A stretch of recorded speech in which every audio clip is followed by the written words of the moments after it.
I'm in Belo Horizonte in Brazil, sitting here with master drummer Marcio Bahia.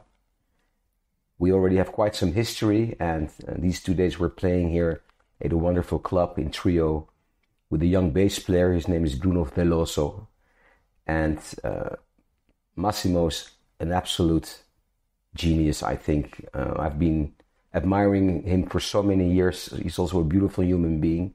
Marcio, welcome to this podcast. Thank you, Mike. It's a great pleasure to be here with you and have the opportunity to talk a bit about music, about life. Yes. To the people on your podcast. I'm very honored to be on your podcast. Thank you very much. Well, thanks for your time.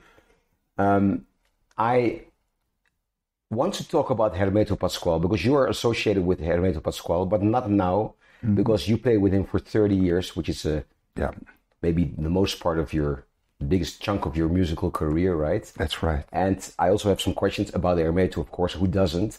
But first you, Marcio Bahia, amazing drummer. How did it all come about? So you come from a musical family? Not really. My mother, she's a very musical person. She has a lot of ability on rhythm. And when she was young, she used to tell me that she used to make some batucadas or to play some rhythms on the tables, just to have fun. And later on, she started to learn acoustic guitar. And she played a little bit of acoustic guitar to play some songs. She was always involved with music. If not playing, but just enjoying. But I think I have the heritage from her and also from my father. Even if he was not a musician, but he always loved music. He tried hard to play harmonica and trumpet until his lips blew up, but he gave up because I prefer to listen to the music. And so I remember clearly a very warm scene in my life that I remember. It was where he used to come home with an LP on his arms. So, hey, I just brought this, and he used to put on the record player to us to listen. So if he was not playing a player, he just loved music, and always we have music at home. Then later on, I figured out. He told me that his grandfather was a master of a local band in a small town in the interior, in Piraí, when he was born, and my grandpa, I think, was the master of the little orchestra. So I have the music in my life, kind of heritage. So I always be influenced, but I think the mix of the heritage from the musicianship from my father and my mother, and then my brother also. He's not a player, but he's very musical also. He played for a while guitar, then he changed for engineering, and then he became a great producer, and now he's teaching technicals of recording and all of this stuff in university in Rio. So, but we in the family, we were very in touch with music since early age. I remember my mother playing the guitar and singing the songs. And I remember I have some sweet memories on this. And this, of course, is also a big part of the Brazilian culture and music here in this country. Oh yes, everybody loves music there. At least everybody has a rhythmic approach. How to make a batucada or to punch some objects on the table. So the music it's a part of our culture. And also, not only rhythmically, also harmonically and melodically. Yeah, it's very interesting because everybody usually says, so Brazil is the land of the rhythm, it's the land of the rhythm, it's the land of percussion. But I usually say, also, besides that, we are very strong also in harmony and melody because Brazil is a country that has a strong heritage of melody and harmony. We are very good harmonicists and melodists because we have all the influence from the romantic music from Europe, from the classical music from Europe, from the ballroom dance orchestras. So in the mix of all these styles and all the cultures that came to Brazil that form what we know Brazil as well. So came from the Northeast, the heritage from the rhythms that came from the Far East, influence from Spain, from Portugal, with the fado, and from the romantic music, from the classical music from Europe. So and then, if we see in our musical history, we have a lot of good melodies and harmonicists, beautiful musicians like Villa-Lobos and the classical music, Villa-Lobos, Guerra Peixe, Camargo Guarnieri, guys like this. And then on the popular music, so we have the influence from the classical music on our music, mixed with the rhythms from Africa, that we have a rhythmically strong influence by the African rhythms. So you put all of these elements on the mixing pot. So we have Brazil. Exactly. We have a very sort of different kinds of rhythm styles, depending where you are in the country, and also the harmony and the melody changes. So I'm being when I start to be more in touch with the Brazilian music in itself. So the music that took my attention very much was the music from Minas Gerais, not by the rhythm itself, but because of the harmony and the melody. So the musicians in Minas Gerais, the state of Minas Gerais, they are very strong in melody and harmony. So we have some heroes this. So as usually say, we are the country of the rhythm, but also the melody and the harmony. Then we have Tom Jobim, we have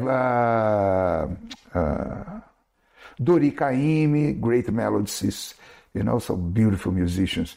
And we have great guys all over the country that are beautiful composers and arrangers and strong in melody and harmony. What actually always surprises me in a way is that, look, I've been coming down to Brazil many times. Mm-hmm. And, of course, in Europe and in America, the rest of the world, so to speak, everybody knows Jobim, Gilberto Gil, there's some, Ivan Lins also popular, But what amazes me here, and those are, of course, world-class artists, but there are a lot of world-class artists here which are fairly unknown outside of Brazil. Let's say someone like Philo Machado, for example. Like a genius musician. He's a genius. He's one of my favorites ever. Yeah. This guy's an orchestra man. Yeah. He's a good example of what I'm saying to you, So Philo is strong in rhythm, is a killing guitar player, and the vocals, man, if you listen to his records, it's so, the accuracy on the vocals, on the harmony, on the choir, and together with his guitar player and his rhythmic sense, which is strong, that makes Philo a good example. That's what I'm saying. Yeah, and I also have the feeling with Philo that for many musicians, he's a kind of a guru. Yeah, he is. He is one of my gurus. When I knew Philo for the first time, I just fell in love with his music. Yeah. And you have a chance to meet sometimes during some tours because he lived in France for a while during the 90s, I think, and we used to do some European tours, and we have an opportunity to meet Philo when he was living in France, and we have seen him on the stage just playing by himself, and just himself and the guitar, and sounded like a whole band. It's amazing. There is a recording of him where he plays Take 5. Man. Unbelievable, with the harmonies. Yeah. And actually, for the listeners, I'll put all the links and all the musicians we're talking about, I'll put the links into the show notes. But he plays Take 5. Yeah. With and he plays and sings at the same time. I've seen it live, impeccable, the singing, the coordination. It's amazing. Yeah, he's amazing. But there are a lot of amazing people like that in this country who are, I think, fairly unknown. Look, if you are really like I am, I'm totally obsessed with Brazilian music. So I did a lot of research, but I'm surprised that people like that are fairly unknown outside of Brazil. Yes. They just been known by a few people, Yeah. I think they deserve to be worldwide. well known by their work. But but even if he's not really worldwide, but every country that I visit in my life, on the music meeting, everybody knows Filó. That's the good. guys that make that series are into the Brazilian music and try to make it search like you do. You see Filó and other guys that man, this guy should be known by the entire world. So, but the guys that are really in touch, but I see people that know Filó in France, in Germany, all over the world. So not too many people, but the ones that are really into Brazilian music start to look at it in more accuracy. They will find some very interesting and beautiful artists that they never heard before. Yeah. That's, the only thing what amazes me when I come to this country, I'm staying there. The only thing which does not surprise me anymore when I come to this country is that I'm going to be surprised. Every day I meet new people here, new musicians. Yeah. Like the other day in Sao Paulo, Macedo, the bass player. Mm-hmm. He came to a gig. I played at the Jazz Bee in Sao Paulo. You mean Eduardo? Yeah, Eduardo Machado. Yeah. Great guy. Yeah. And, and then I checked his music afterwards. We connected on Instagram. Because here everybody's on Instagram. Yeah. Really unbelievable in Brazil. It's so big. And I listened to some of his videos. It's again amazing playing, and it goes on and on like that. And, that's why I'm saying I'm not surprised anymore that I'm going to be surprised. And the advantage, and we have to take chance of the streams like Instagram and Facebook and YouTube. That becomes the world more connected. I think the good thing about all of this stuff is that connect the world and have opportunity. It shows it can lead Filó or Eduardo Machado to the rest of the world just pushing a button. So True. It depends of your interest to search. But if you're really into the searching, with the tools that we have nowadays, like Instagram, YouTube, and Facebook, and other streams, become more easy you to discover. The uncovered talents that you have, we didn't know so far.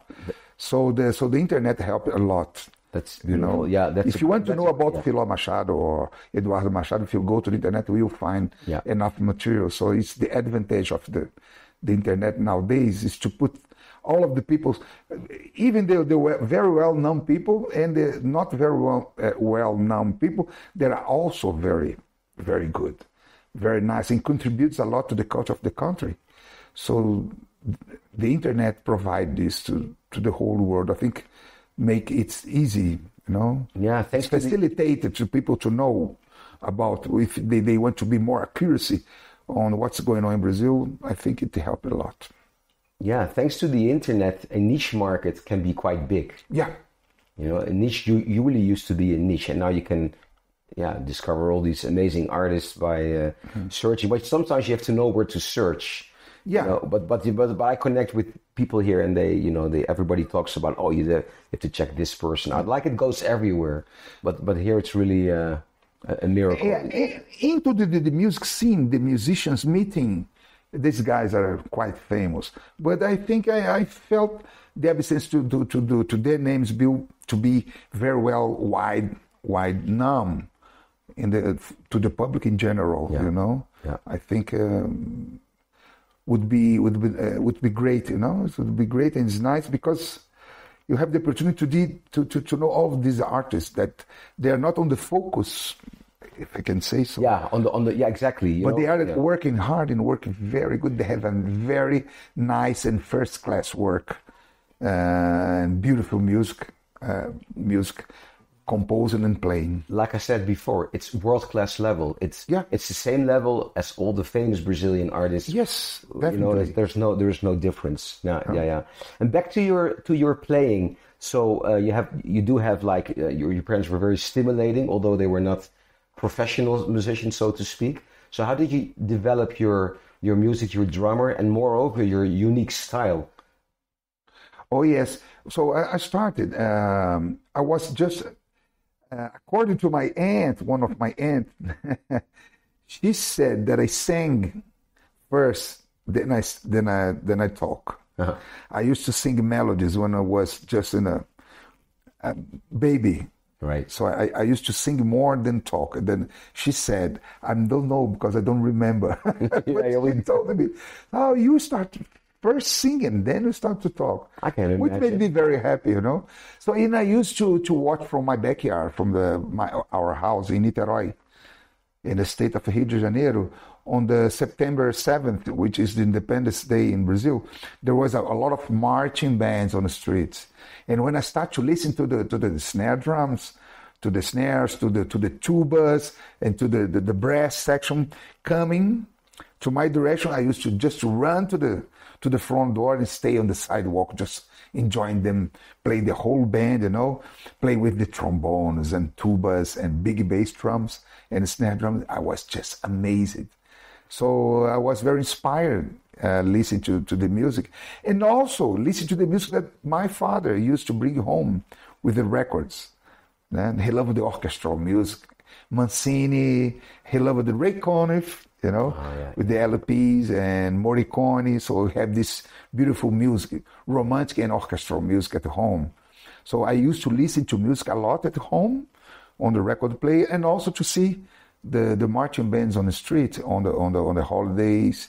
And I was very inspired by that. So and then with this scene on my head, so I created my first drum set, which was $2, plastic box, and a small pen that we used to feed the dog, that I used as a snare drum, and $2 that one was the tom tom and the other one was the floor tom. How old were you then? Around six years old. And you constructed your own drum at home just to bang something, because I was very inspired. I didn't know even if I would be a drummer, you know, but I just love it, and it started to make me doing like this. So I just made my first drum set with $2 and a small pen and start to bang in them, until my father bought my first drum set some years later, you know. So I was always connected with the music. So, and I was inspired. Then my oldest brother went to have some guitar lessons, acoustic guitar lessons, with a teacher not far from where I live in the other street. So my father went there, and I was with them, and I saw my brother's first lesson, and then I wanted to learn the guitar also. So they bought me a small guitar, because I was around 8 or 7 at that time, between 7 and 9 years old. So, but the teacher was not very patient with me, so I had a little difficulty to do the positions, and he was, oh my God, this guy. So, and when I felt a little bit so I think that was not very encouraging, you know. So then I gave up. So I said, no, I don't want to take any guitar lessons anymore, you know.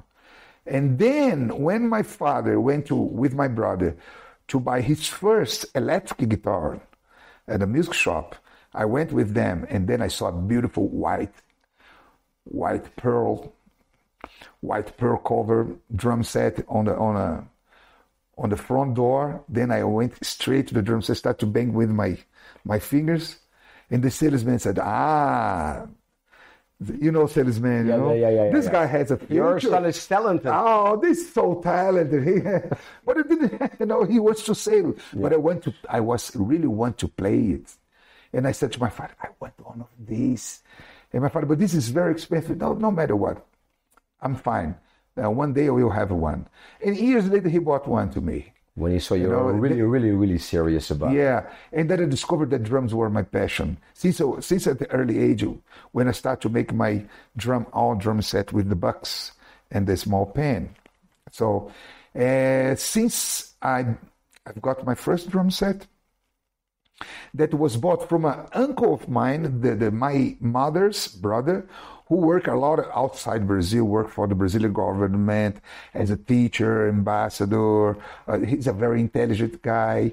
He was a great teacher. He used to travel all over the world, and he was very into arts in itself. He taught me how to play castanets, On the traditional Spanish model. Spanish, yeah. Yeah, he told me it was hold it with your hands, with your thumbs, you know. And he taught me, he gave me the lessons from, because we have a Spanish family coming from Spain, the family of my mother. So my grandmother was from Galicia. So I have double citizenship. I'm Brazilian, I'm Spanish. Sí, señor. Sí, señor. Por favor, yo soy gallego. Yeah, De Galicia. And then I went to Galicia years ago to know the family that I never met before. There was something, man. In a small town called Pontevedra, in Leiro Rosal, in the area of Pontevedra, man, there's the Minho River just beside, nice wine, nice seafood. And the family, they received me with a lot of love and care. And then I just came there and said, I'm the grandson of Amparo. Yeah. And everybody, Amparo, of course, we know Amparo. Oh, man, tell everybody that Amparo's grandson is here. Then it was a kind of holiday. I stopped the small village because everybody knew my grandmother. And so I visited them years later. So, and my uncle taught me the castanets. And he had a drum set, an old drum set, that he stuck it at the home, that nobody uses, that was there. And the curiosity is because it was an old Slinger Radio King drum set, which was a treasure. And my father bought it from him in a very low price. So I was about 13 years old. And then when I mounted for the first time and I sat down and played for the first time, I never gave up. So there was a passion. There was my life. And I discovered, I don't know what I will do from now on, but I'm sure that I want to play this instrument for the rest of my life. Yeah, and that's what you've been doing. And eventually you really became a master. Because what strikes me that, I mean, this country is so huge. Just, you know, I was talking the other day, also for European listeners. This country is 32 times Germany. Brazil is 30 times. It's unbelievable. Yeah. It's unbelievable. Incredible. Yeah, but of course, you know, this is a musical planet on Earth. Brazil has its own universe, and you really know from all this, you know, whether you're talking about the North, the Northeast, whatever, you have the maracatu, you have zillion styles. You know all these styles. How did that come about? Was it because you hooked up with musicians? Did you travel? Did you study? Because a lot of people here play incredible, but you know every style and studied everything. Is that because you studied it, or? Yeah, I studied it, you know. So depending who you play, we'll get information from his background. But I think before I joined Hermeto, I just played by myself. I had some lessons with private teaching. A teacher, which was a very good drummer and teacher, and he used to play drums at the night, and the day he used to work on a bank. It's interesting, but he was an amazing drummer, and he taught me the first steps how to read music and the first steps to technique. He introduced me to technique, to hand technique, and then he showed me some other styles. This teacher, he opened my ears about bossa nova, about Jobim, about jazz, you know, about other styles. The mixing of jazz music with Brazilian music, that he was very into these styles. And then in 1976, I went to a school to study. Actually, the propaganda was to a drum course, but actually was a course they were needing personnel to put on the orchestras. That the staff at that time, they start to retire. The guys are getting very old and they start to retire. So there was a lack of people to play on the orchestras. So then they start to prepare guys to play at the orchestra, on the symphonic orchestra. So I studied all this. I had all the course of the snare drum, rudiments, and all the classical stuff. And also I studied a bit of mallets, you know, like vibraphone, marimba, and xylophone, and a little bit of timpanis also. So, but I was already playing drums. Drums was always my dream. But as I'm always curious, and I was hungry for information. and as much information that I can get, the better will be for my musical career. So I went deeply on the study of classical percussion for more or less 4 years. Then I was engaged to the orchestra, the Symphony Orchestra from Teatro Municipal do Rio de Janeiro, OSCM, which is a beautiful orchestra. And I stayed there for 4 years, and I had the opportunity to play a lot of this material from concerts, but mostly that orchestra was mostly to play ballets and operas, So I stayed 4 years playing a lot of operas from Puccini, from Verdi, and another opera composer. So I had the chance. But I was very young at the time. I was about 20, 21 years old. And by the contract that I had with the orchestra, I had to refuse a lot of invitations to play outside, because I had a contract with the orchestra. So I had work things involved. So I had to say no to the guy. Oh, I can't because I have a schedule with the orchestra and so. And then I start to be a little sad because I start to I could not play the drums the way I want to. So I decided at the end of 1980, I decided to quit the orchestra. So I left the orchestra. There was a beautiful payment. I was make some good money, but I didn't care because I was searching for my dreams, Yeah. My teachers were a bit worried about me. They were a bit sad, but at the end they understood.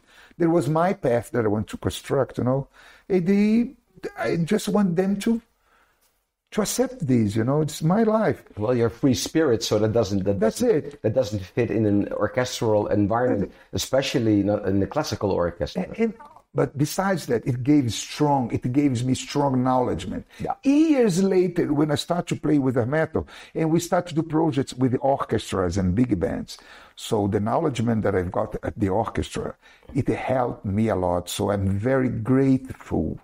I have a great honor and gratitude to be in an orchestra for 4 years because it made my sound very clear, my technique, improved my technique, my sense of reading, and all of the stuff that helped me a lot years later with the metal, So when I decided to quit the orchestra, I didn't know about the metal. I know about it, but I didn't know what would I do after then. I just walked to my drum set at home and said, now I have time for you. Yeah. And I start to, now is my goal. I want to really go with my drum set. I have no work law things with the orchestra is done, and now I have the time to dedicate to the drums and the music I want to play, to be more creative, to play creative music. It's okay. If you can, so the improvising music, things like that, or just to play my drums the way I want to play. And I was once right after, so I just quit the orchestra in December 1980. In January 1981. Pernambuco, the percussionist from Hermeto, that I knew already from the Escola de Música, the music school Villa Lobos, where I was studying. And Pernambuco called me and said, hey, why don't you come here to Hermeto? We don't have a drummer. It's not you to come and just stay. Just come here to jam with us. Just come. And I said, what the hell I will do there? I know who I am. I was so young. I was immature. So I said, Pernambuco, I don't think I go because, it's high level. It's a metal Pascual after all, And he said, don't be scared. Just come over and jam with us. Just have fun. And I said, he's right. I don't have nothing to lose. So I will just play what I know to play because it's simple. Just play what you play. And he will give me some very precious advice or tips here and there. I will be very grateful, and I will have a story to tell to my grandchildren that I stay at least 2 days at Hermeto's. Play with him. So I went there with the Carlos Malta, with a friend of mine that was already going to Hermeto. A wonderful saxophone player amazing, beautiful friend. He was already fell in love with Hermeto. He was almost in the band. So I called Carlos Malta. He went with me because to get at Hermeto's house is far away from downtown. And we didn't have GPS, nothing. So there was a kind of map to go there. So to get there, you have to know the way to get there because it's too far. Carlos Malta came with me. So we stayed there just jamming for 2 days. I set up my drum set. We just played some things that not were very complicated, like some samba stuff, 2-4 things on the first day. And he used to come, and had to just sit down and watching, and then went down, leave the room, because they used to rehearse in the room upstairs, his house. So we were playing some tunes, and he was to come, sit on the piano, play 1 note or 2, and then went back downstairs. Then it comes up again. He just want to listen to us to play, you know. And then I was just pressing, man. He came in, and suddenly he came out. I think he's thinking I'm horrible, but he was just enjoying. You know, I was just wondering myself. I was nervous, of course. You thought it was a serious audition, and he kind of but he's just listen to us. Yeah. That was an audition, but very soft. No, just play. Very subtle. Yeah, just play. Just play. And at the end, in the second day, so we play 1 day, and he invited us to come the next day. So he came with a 7/4 bar tune. But I knew already how to play in 7/4 because it's incredible. But my teachers play in audiometries, time signatures, was the progressive rock bands, you know? Yeah. Like King Crimson, like Genesis, Gentle Giant, and things like that. The guys that play really good in 7/4 bar. And I learned to play with the progressive rock bands. I had Phil Collins and Bill Bruford and all of these guys that play a lot in audiometer signatures. I tried to copy them. So I learned to play odd time metric signatures because in Brazilian music, at that time, we didn't see too much. We had some 5/4 here, 7/4 here and there, but that was not a tradition. And progressive rock in the music in Europe, in the United States, all of the progressive rock bands and fusion bands and jazz rock bands, they used to play a lot in these time signatures like 5/4 and especially jazz quartets like David Brubeck also. Yeah. That I use a lot to listen to Joe Morello to play far more drums, far more blues, take 5, you know, things like this. So it opened my ears. So I have a little knowledge and background to playing audiometers time signature. So he came with a 7/4 bar. So we were playing. He started to smile. He loved it. And then after the second day, at the end, we were at the front door. He said, did you guys like the way to be here 2 days, jam this? So I looked to him and said, man, it's my dream. I have a story to tell my grandchildren that I stay with you for 2 days and I have the opportunity to jam with you. So he said, so we need a saxophone and we need a drummer. If you guys want, the place is yours. So I looked to Malta looked at me, we hug each other, then we got the band. So the 2 days became 30 years. Yeah, that's it. And then there was an audition. And then he asked me, guys, we live far. I know that I live far from downtown. As you guys live far, as I live far, and you guys live in the southbound of the city, we can rehearse 3 days a week, not to be so expensive you guys to come here, because, you know, there's nothing to be paid in rehearsals. Just, you want to get in the band, you get in the band. Yeah. So he's giving us the opportunity. So, and I say, if it's too much for you guys, you can come 3 days a week to rehearsal. And I asked him, how much usually you guys used to rehearse? And he said, every day from Monday till Friday.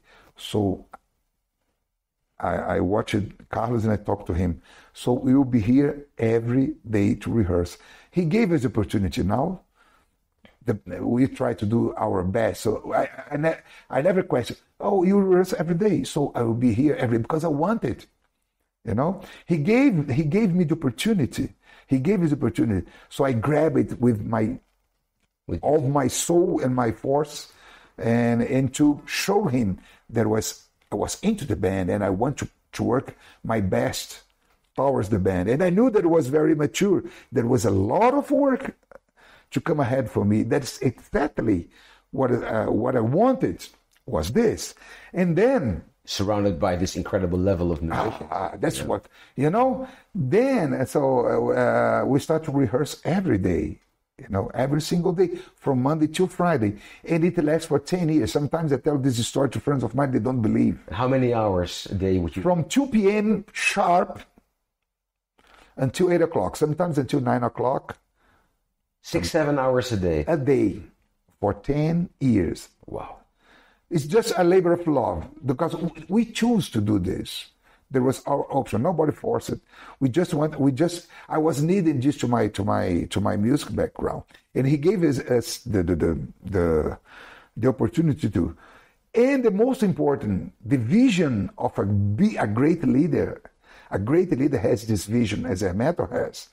I didn't get the gig because I was a wonderful player. That was not. I not got the gig because the drums that I played at the time.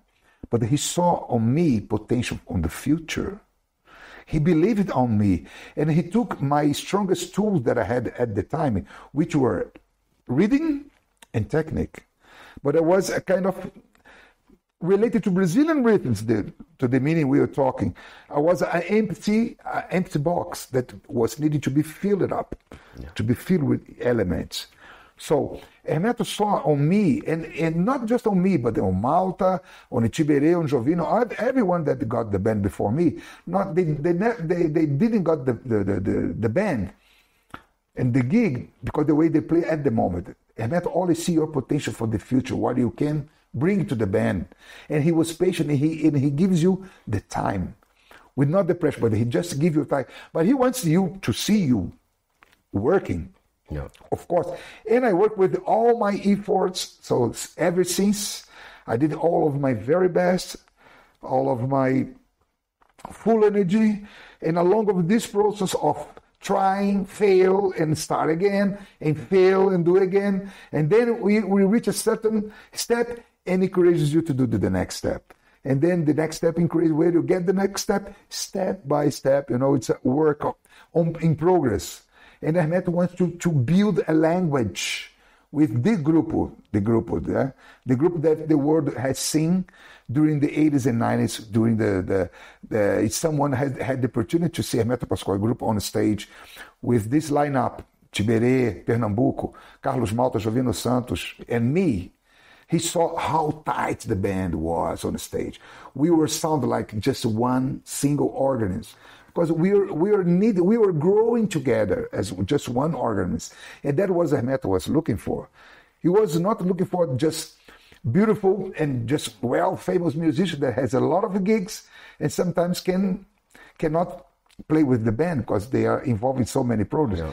He was needing guys that was really believing on the music and wants to construct a unity. So he got the right guy. So I start to do my very best to always to correspond to my very best to the sound. I did it. So then I start to be with Hermeto, actually, that I start to know about the rhythm from the northeast Brazil, the richness of the northeast Brazilian rhythms. So Hermeto taught me all of them. In the traditional way, with the fusion way, mixed with contemporary language. That's the way he does with his music. He used the tradition of the rhythm from the northeast, but well dressed by sophisticated harmonies and melodies, and keeping these patterns to another level, because they usually build in 2/4 bar. Then he started to play them in 3/4. 5/4, 7/4, so that opened a big rainbow, so a big spectrum on my head, and start to fill it up my head with ideas. So I start to be more in touch and develop, and it helped me also. And he took the chance of my facility on reading, and the things that I couldn't create, he couldn't write to me some ideas to keep. So he write me, and I used to read instantly because I left the orchestra with a very good sight reading. So he taken advantage of my reading, start to fill it up my head with some reading parts, and also some things that he used to show me, because he used to play percussion. He's a beautiful percussionist, Hermeto also. And the percussion on the band has the same importance as any other instrument. That's why every band member had to play percussion. Piano player has to play percussion, bass player, Malta has to play percussion, everybody. Sometimes we used to, on the stage, to leave our instruments and play percussion and play some percussion piece. I've seen that. And work like a percussion ensemble. Yeah. So percussion is crucial in his work, has a lot of meaning.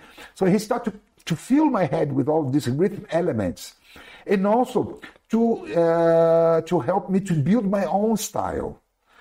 So he was write things to me, and it helped me with all of the elements of these elements, and it helped me playing the music that he was writing. It developed me to found my inner voice and my personal voice. So next to being I create my voice on the Hermetos, on a work with him. No, what an incredible journey. On one hand, you have the opportunity to work with someone at that level as a learning school, and at the same time, he gave you all the space to develop your unique style. Yeah, I had the opportunity, I had the space, and I have time to experiment. As at that time, I quit to play with other people, and I was very into the Hermetos music because I did this, and so I just by my option. I couldn't distract very much, so I went that language, and it helped me a lot to learn the language and to develop my style. That later on, I add that my style to the whole world, to the other works that I start to play with, So, but I have already developed a style by myself. And those 6-7 hours a day you were rehearsing. Were you repeating a lot of music, or there are stories, and you are the one to confirm these stories that Hermeto used to write a new tune every day and bring it to the band? And, yeah. Is that true? Is that true? He was a compulsive writer. He's a source. It's an endless source of musical ideas. We used to rehearse one piece, a hard piece. We were rehearsing a slow tempo. We were trying to put things together, and suddenly came from the back, from the door. He used to throw some new charts. He never appeared in the room, just from the back of the door. He started to throw some new piece and said, "Hey, breaking news!" breaking news, a new tune every day. You just put the note in the downside of the door. Just to make some jokes with us. And there was a process. Sometimes we stay for a whole afternoon just in one composition. Sometimes he composed by himself downstairs while we were rehearsing upstairs. And he came with a new music, with everything written. And sometimes he used to compose the music right at the spot with us upstairs. He started to compose the piano part, then Jovino sit down and play, then the bass part, and then the drum part. So there was a kind of collective way of composing that he exercised a lot with us. So sometimes he used to come with the full arrangement, and sometimes we spend hours just by ourselves.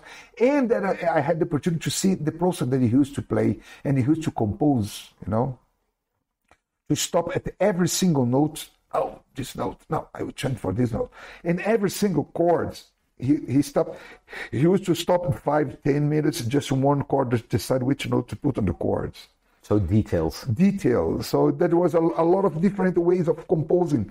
And sometimes he was not composing anything. We need time just to learn some difficult arrangements that he used to compose to us. So we used to rehearsal in different ways every day, because there was always a lot of things to do. So he was not composing. We were practicing an arrangement or other arrangements, or suddenly he came with a new piece, and we start to play the new piece. So we have the chance to see him compose just by himself, and the process of composing with the band together.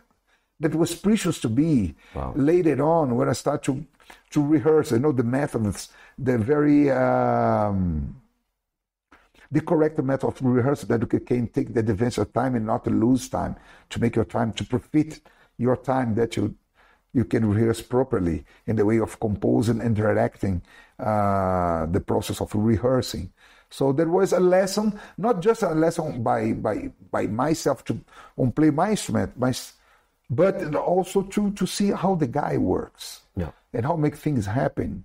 So there was a lot of things at the same time, and he used all of these afternoons on the process of learning. That was precious. Because you would think, well, if you have 6 to 7 hours a day to rehearse, you think, and that from Monday to Friday, you're going like, we've got plenty of time, and we take it easy. But it was not the case. No, that was not the case. That was hard work. Always something new to work on, something to work on. Always a lot of hard work to do.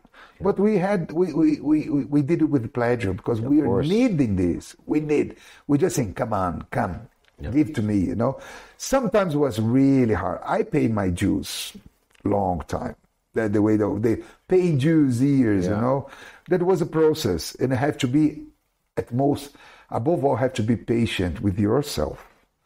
And one thing that I learned through these years is to be patient and not be discouraged by the difficulties, or if the piece, or if you not reach the level at the moment. They said, so you beat me today, but tomorrow is another day. Yeah. And I will keep practicing. So, and he's a very tough leader. He pushes you at your best. He's a sweetheart. But when dealing with music during the rehearsal, and it was never personal, absolutely, because he wanted you to do your best. And he was very serious, sometimes really tough on the kneading, So he was very intense. Sometimes it was a bit scaring, but I knew that he was needing me or anyone in the band to do their best. Not just with me, with everybody in the band. So he was just a very, very tough leader, and he was always wanting you to do your nothing less than 100%, even in the learning process. And I thought it was normal, because he gave me the chance. Now it's up to me to correspond to the chance to do it. So, and I'm very grateful to him to do this, because it makes us, What makes you strong, to be strong and not to be discouraged. I confess that I will be discouraged many times. I said, man, come on, I think it's too much to me. I think I want to handle it. And then nothing like a night before 2 days. And so I used to go to bed very discouraged and sad, and then when I wake up the next morning, say, this is another day. To the hell, I will go for it. So yesterday I didn't make it, but today I will make it. If I don't do today, tomorrow I will make it, because I will keep doing my best and work hard in order to do it. So even some thoughts comes on my mind, discouraging, but the positivity and the wish to progress and to growing was ever strong, and never let me down or discourage me at the point to give up. I never give up. So I will never give up, because I believe. So just give me the time, and I had the time to do, because he's watching how hard am I work, and he gives you, and he's happy.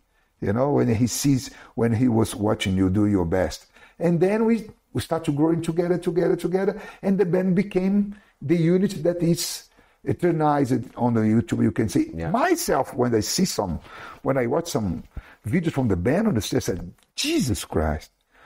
We were at the time that tight, and we didn't figure out that we were that strong, because we're so involved in the process to grow that we don't have the time to stop to see how we were sound at the moment. The level you're at. Yeah, we were just looking forward, Yeah. Then when we stopped to watch, it was like, Jesus Christ, we were already kicking. Yeah. And say, thank you, Renato. Yeah. Thank you for pushing me so hard.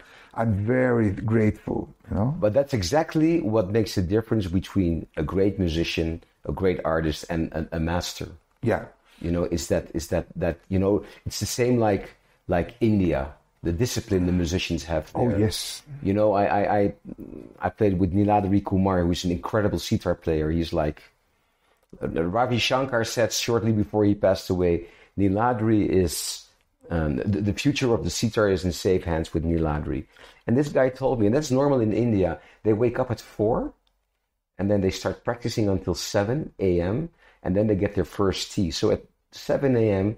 they already practice 3 hours, and that's comparable because Yeah. that determines that incredible level. That's why. Yeah. That's why and this is the similar Yeah. story. We were very disciplined guys, We knew that we have a lot of to do, our responsibility, but we were, as a unit, each one of us, we were very responsible, very disciplined. But to be in a band like this, at this amount of work, we have to be disciplined. Yeah. Otherwise, you want to handle it.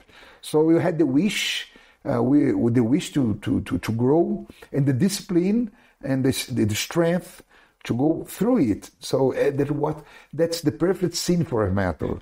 And he was very tough, musically speaking, on a stage also, or during the rehearsals. After then, he felt he was so lovely, because he was just after one hard day of work, he saw how hard we strive to get better, to grow it, to make the band sounds better. And he had extremely respect and love for that. So, but besides that, he was a lovely person, as he is until nowadays. And he's one of the most sweetheart guys that I've ever met in my life. Beautiful. But of course, I mean, that's like a family for 30 years. It just to see you growing, never personal. He didn't want to show himself as a leader, because it's not a kind of attitude, or not to humiliate somebody. He wants to see his band playing good. Yeah. And this is precious. So he can talk whatever he can. He wants to talk to me. I will just say, okay, man, yeah, sure, you're right. I just put my head down and go for it. Well, but that makes you the incredible musician you are nowadays. So I mean, it's only something to be grateful for. I'm very grateful. Yeah, I'm very that he pushed me all of these years, because it just helped me a lot. And when you were playing with him for 30 years, did you have an opportunity to play other projects, or you were just involved with Hermeto? I was involved with Hermeto until, just with the band, until 1994. Then the band changed. Malta left the band, Jovino left the band. So we stayed a month without what we can do. So it broke the structure. And then came two guys from São Paulo, two guys from Rio de Janeiro, Eduardo Neves and Rafael Vernet, that replaced Jovino and Malta. So we started to rehearse a little bit more, and then Rafael and Eduardo. But we reduced the amount of rehearsals.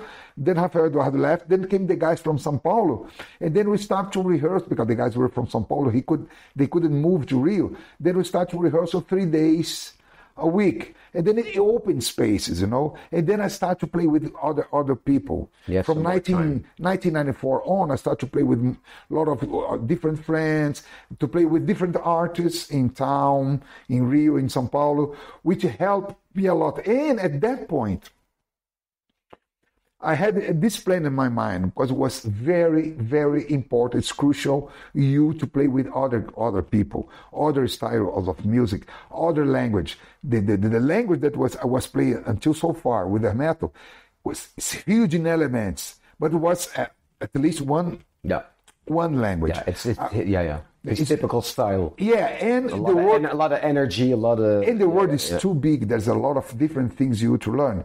And beside Hermeto, with all the respect, I want to share my knowledge and my drums and my musicality with other styles, other people, other piano players, other guitar players, other saxophone players.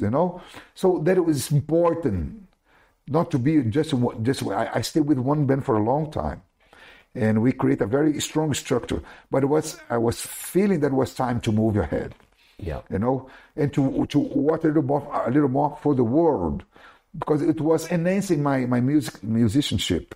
Yeah. Then I started to play 30 years. And also it made me playing better when I come to play with Hermeto. I was playing much better by the knowledge that the experience that I was playing with other guys. So it just enhances your playing, enhances your musical culture.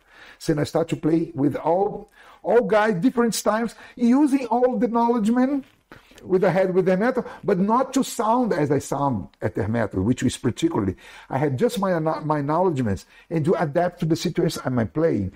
And it made me a very much versatile. Yeah. Play different style. Yeah. But you have your own style. But after all, you respect the music you're playing. Yeah. I didn't push anything, you know. I just respect the music and try to do my best on the style.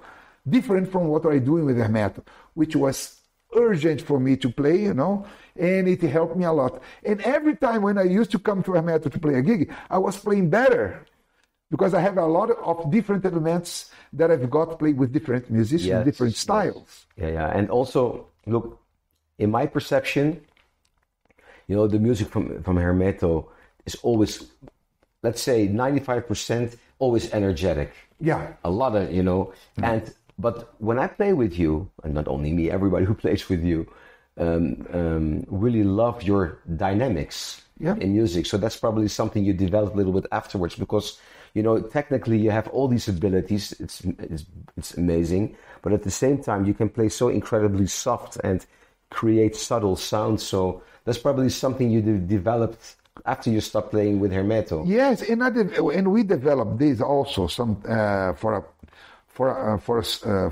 a period of time. We exercise this as a band with Hermeto. Oh. Sometimes we're playing too loud on the rehearsal because of the energy of the music. Yeah. And suddenly he used to come up and say, guys, let's now for a week, we will practice to play softly.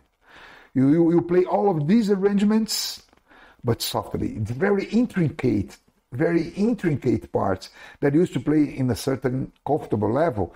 We had to play all of them very, very softly. So he turned off the Yamaha CP80 piano and turned off the mic of the flute. So we had to play with the CP80 without amplifying and the flute without any mix. So we had to play all these arrangements. And that forced you to listen. Yes, you know. Yeah. So we used to exercise. But, you know, that was just a thing that was precious.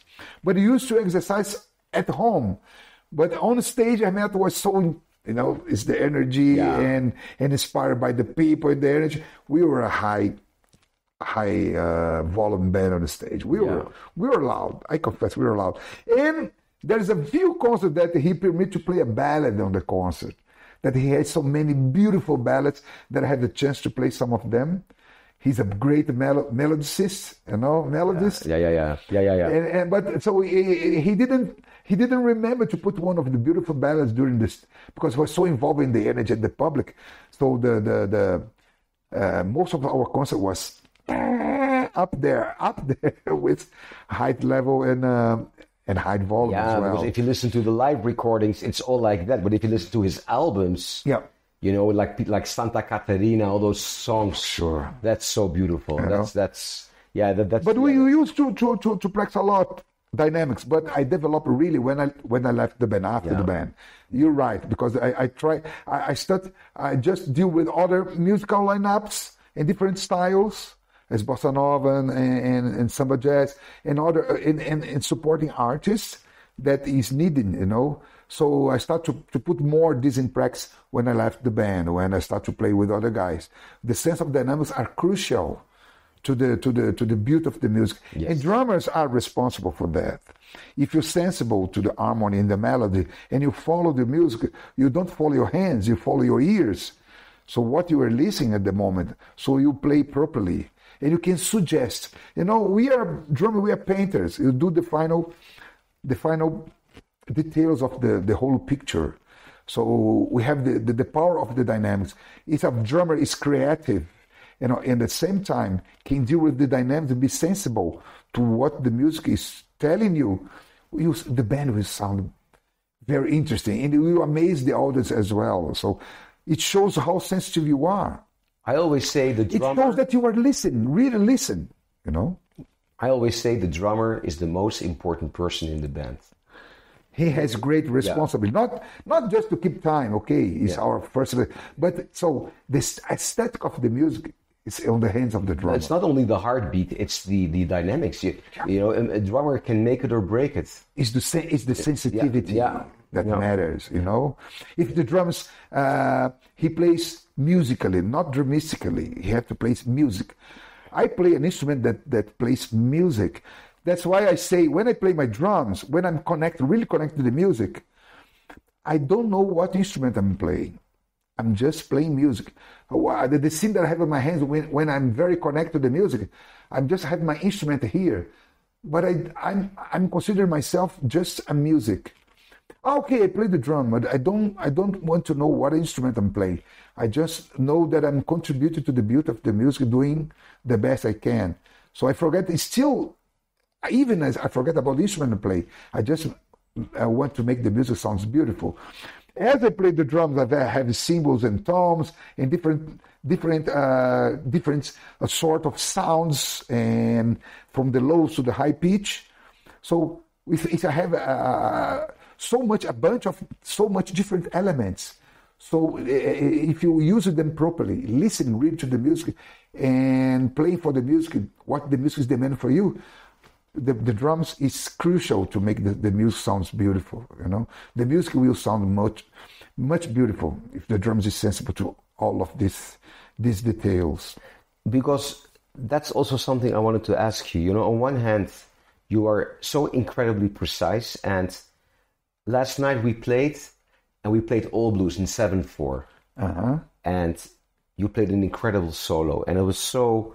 All this polyrhythms and counter stuff, and it blew my mind. And then I thought by myself, wow. And then I asked you, I said, do you know exactly? I mean, you know exactly what you're doing. Assuming I know that you know exactly where you are, of course, because of all your knowledge and all your experience. But then you said something interesting, like you said that actually Hermeto told you not to think.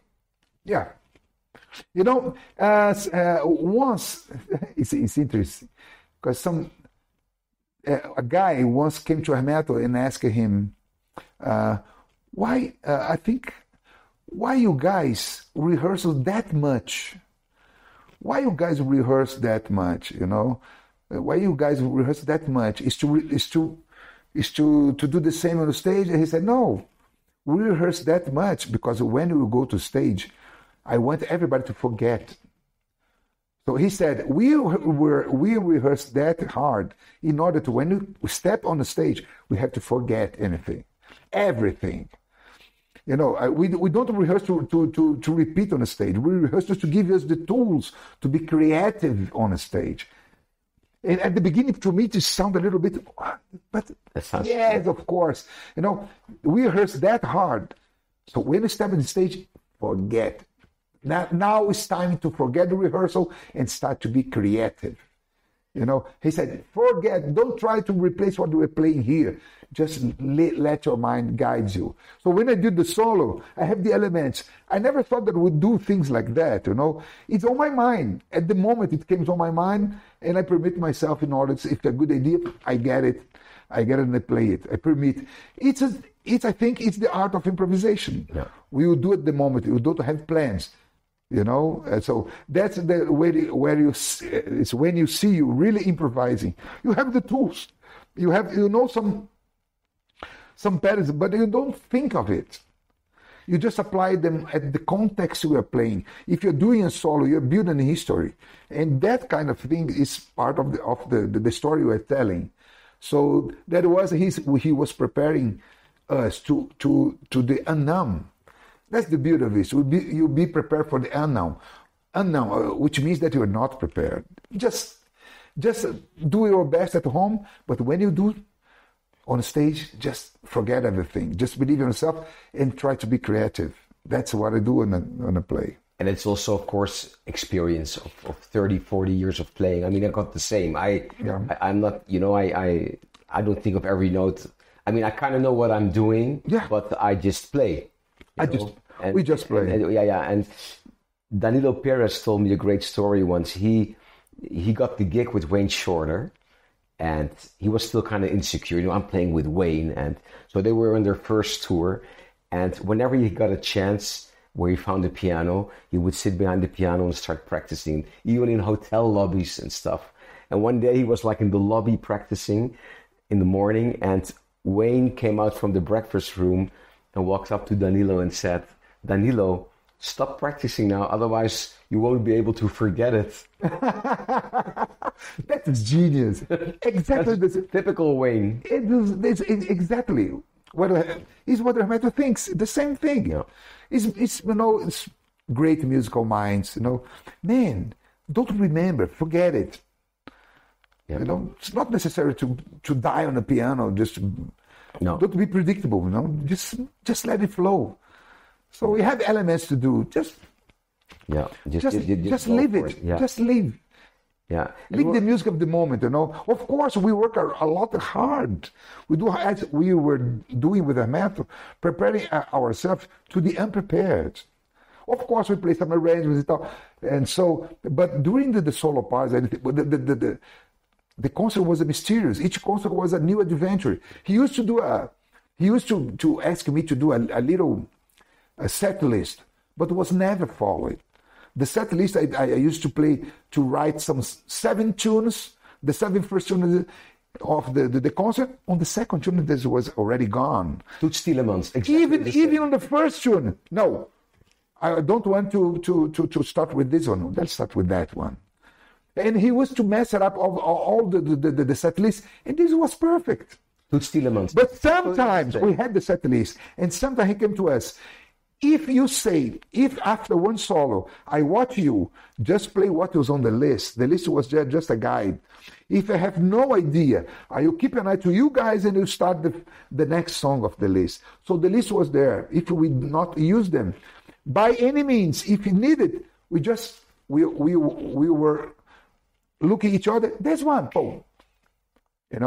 But he used to mess it up, the whole list, every concert. That's why every concert was a different story. That's amazing. But did you play a different repertory every night? It changed a lot? Sometimes he changed a lot. Lately, he's not changed that much. He's playing basically the same tunes that we used to play, even with this new lineup. But during the 90s and when 2000 until 2010, he used to play a lot of different tunes on the concert. But some of them are very well known that he used to play almost every concert, but always in a different way. It's the same with Toots. Toots Tielemans used to, he called us, let's do a rehearsal. We rehearsed also during a tour, went to the club or whatever, played. And then the moment he changed the set list again, it happened. But in the last years, he would stick to the same repertoire, but I think it also has to do with age, because Hermeto is in his late 80s now, right? Yeah, he's 86. Yeah. So I mean, But working worldwide with a lot of energy, he never stops. Yeah, it's beautiful. Toots stopped playing when he was 92. Can you imagine? Oh yeah. And the only reason he stopped playing because he had hearing problems. Okay. Other than that, physically he was okay, but just the hearing, which made him insecure, which was tragic. And then he had to stop. But then he still lived for a couple of years sitting at home doing nothing. Yeah. And that was so sad, so frustrating. But yeah, you don't have any guarantee, No. So I just pray every night that God can keep me in good shape to hold my drumsticks and play as long as much as I want to play. Yeah. I don't have control of this, but I will keep doing my very best until my body can handle this. Yeah, well, I think you're such a strong person. I think you'll be okay for a while. Yeah. So I had some problems here and there with his arthrosis on my thumbs, some muscular things, some little back problems here and there. But I'm here, man.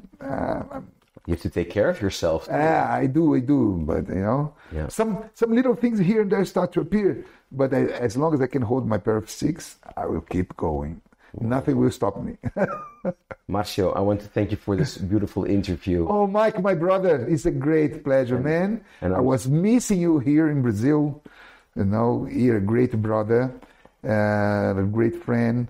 And since the first time we met each other, and we had a beautiful connection personally, musically, and you always support me, you always believing on me, and I feel very honored in my life to have a chance to share a chance to share music and to learn also from you, and to have opportunity to play and learn from a musician at your level, man. Well, thank you very, very much. Hearing this for having me from a person like you, that's the compliment of the year. Thank you so much. I'm so grateful. Thank you. Thank you so much for your love, your care, your patience, and your love and your friendship and your musicality. Because when you play the piano, I want exactly to play the piano, the drums the way you play piano. You know, to play with the lyricism and the love and the passion that you hit every note you hit on the piano. I want to do the same. It's an example to me to do on the drum set.